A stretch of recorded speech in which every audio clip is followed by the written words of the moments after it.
Hi, good afternoon. Are you Mr. Juan Sanchez? Yes. Hi, Mr. Sanchez. My name is Carla Llamas, and today I am here on behalf of the Oregon Department of Human Services Child Welfare.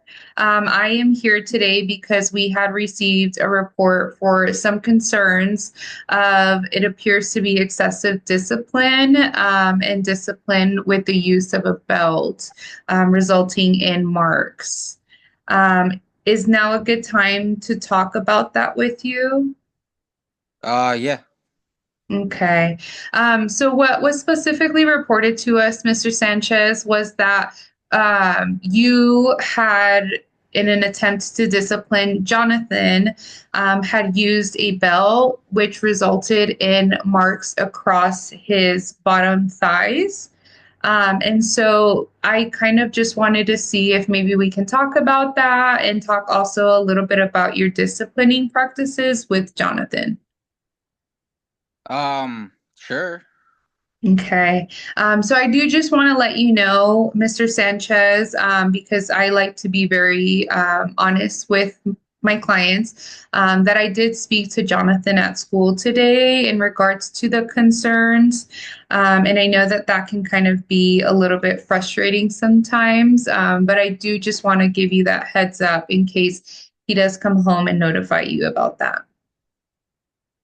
Well, how come you guys want to go talk to him at his school without my permission? What's going on there?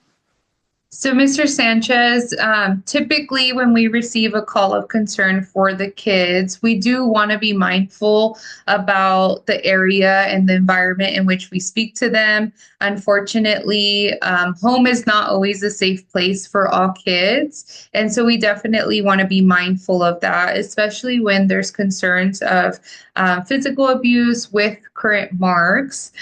We always want to take that seriously. And unfortunately, some kids just don't feel comfortable talking about that at home with their parents or other siblings present.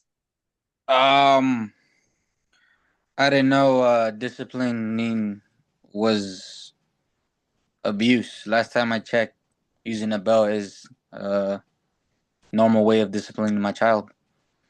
Yeah, so it definitely has a fine line between discipline and abuse. So in Oregon, what we would consider abuse would be any discipline resulting in any marks or injuries to the child.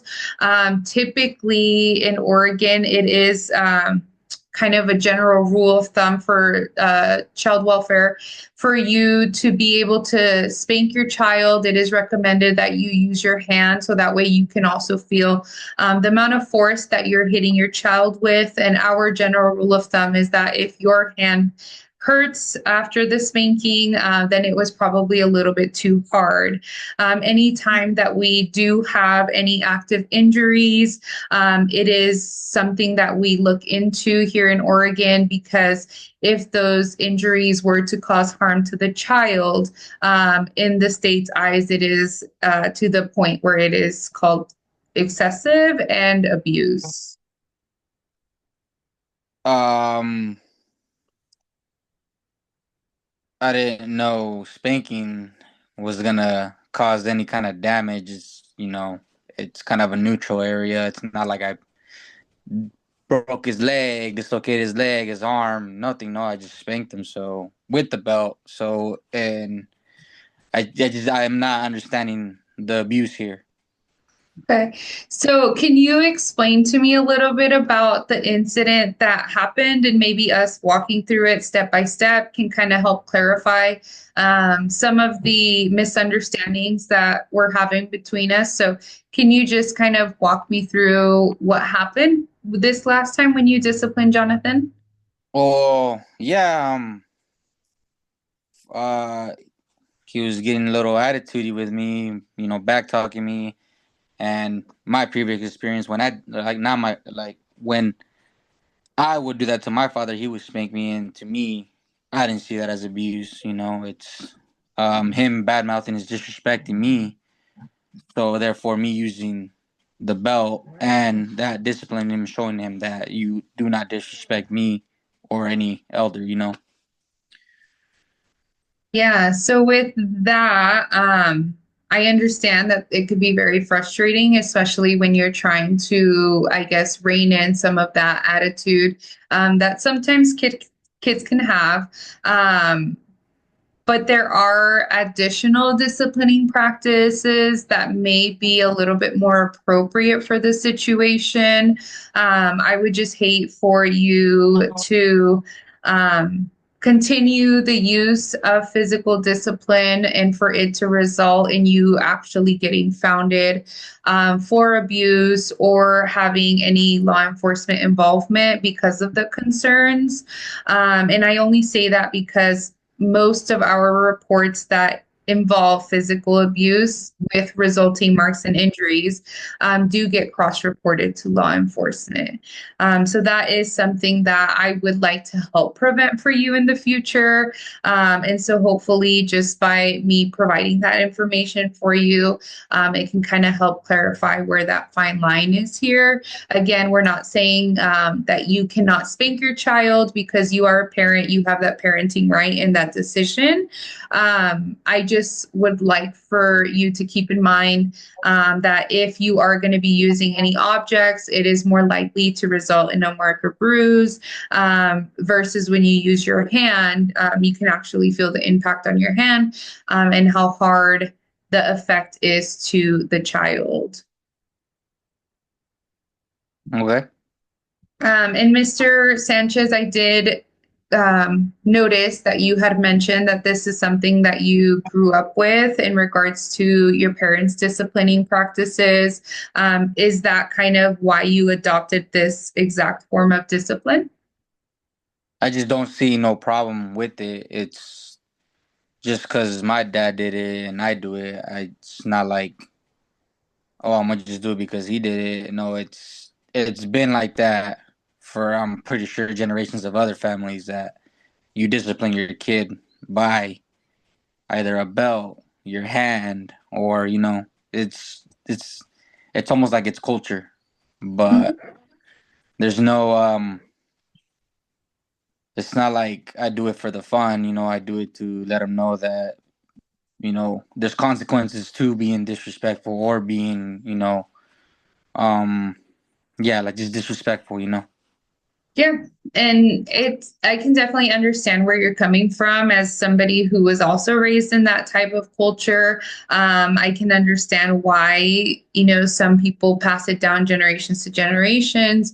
Unfortunately, some of our cultural practices do conflict with what the law states. And for that reason, it's more of an opportunity for me to provide you the information versus for me to try to come in and change the manner in which you discipline your children. And so I know that with other generations, maybe they were in an environment where they did have these rules that, needed to be followed. And so it is just important for me to be able to pass down that information to you because again, I would like to prevent from child welfare intervening with you and your family anytime in the future. Okay. So, Mr. Sanchez, can you talk to me a little bit about what other types of discipline you use with Jonathan? Just like, obviously what you know now, and my voice as well. I mean, it's just two forms, either vocal or physical. Okay, so I guess some disciplining practices that maybe parents don't notice that they do is like taking away privileges, taking away preferred activities, corner time, timeouts, things like that. Do you use any of those as well? Um, Not as much, but I don't see how that's gonna benefit anything. Oh, if I take away his toy, okay, what, like, you know, where's the gain on that? Yeah, so have you noticed any other form of discipline that is effective for Jonathan besides only physical discipline? Vocal. Okay. would you consider that as a primary discipline practice for you, or does that come after usually spankings? Either or, could be before, could be after the spanking, you know. Yeah. So, Mr. Sanchez, again, I just want to let you know that, I did speak to Jonathan at home and he did kind of clarify the information that you're providing for me. Um, he actually felt like he gained more out of the discipline when it is more so vocal or taking away privileges. He said that in his mind, it gives him more time to reflect on the situation and actually learn from the situation, versus just being confronted outright with physical discipline. And he actually hinted that that kind of hinders his relationship with you, because he no longer sees you as a safe person, unfortunately, when situations like that arise. And I definitely want him to feel that you are a safe person for him. And he does feel like he learns more from your discipline when you do talk things out with him, or when you do take away any privileges from him. Can you kind of tell me a little bit about how you feel with knowing that information? I guess I could give that a try then. If he's, if that's what he told you, if it's true, then yeah, I guess I could be more vocal and less, physical. Yeah, and sometimes I know that it could be really difficult because you get caught up in the heat of the moment, and if it is something that you've gotten accustomed to, it could definitely be a little bit difficult. But if you did want to engage in any services, we actually have a course that we provide for families through the schools, to help teach about disciplining practices and effective disciplining practices, because although Jonathan's a child now, he'll soon be a young adult. And unfortunately, at that age, spankings aren't really as effective. And so we definitely want to be able to help provide information for appropriate spankings throughout the life course. Is that something that you would be interested in participating in? So you're saying after he gets older, like you said, he's gonna be a young adult. The only matter would be vocal and not physical. No, I'm not saying that. I'm just saying that, once he gets tall and big, spankings may not be as effective as they are now. I know that when we've learned about situations regarding spankings and physical discipline, that we do know that when parents gain skills to address really difficult situations, while the kid is young and kind of regulating those emotions, it has been found that parents are more likely to not use physical discipline or not engage in excessive abuse type of behaviors, because you've gained those skills when Jonathan was much younger. So as he grows and his personality changes, you would have those skills to be able to discipline him throughout his life whenever it's needed. Okay. Is that something that you would like for me to refer you to, or to help provide that information for you? I mean, sure. Okay. So I will make sure to send that information over afterwards. In regards to the disciplining practices, I just want to let you know that I did not find any current marks or bruises on Jonathan. However, should he have some in the future, it is very likely that child welfare would get involved again. And I do just want to be forthcoming with you and letting you know that I am going to document that we had this conversation. So although I am using it as more of an educational opportunity now. Mhm. In the future, if we do have to come back for similar concerns, it probably will be a little bit more of an intense conversation because, and we've already provided this information to you.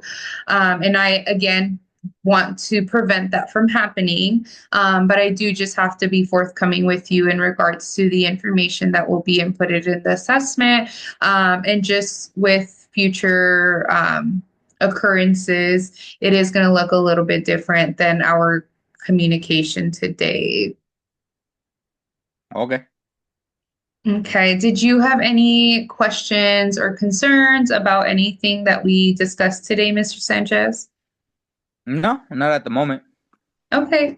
I would just like to let you know before I let you go for the day that Jonathan did have a lot of really positive things to say about you. I don't want it to be all negative.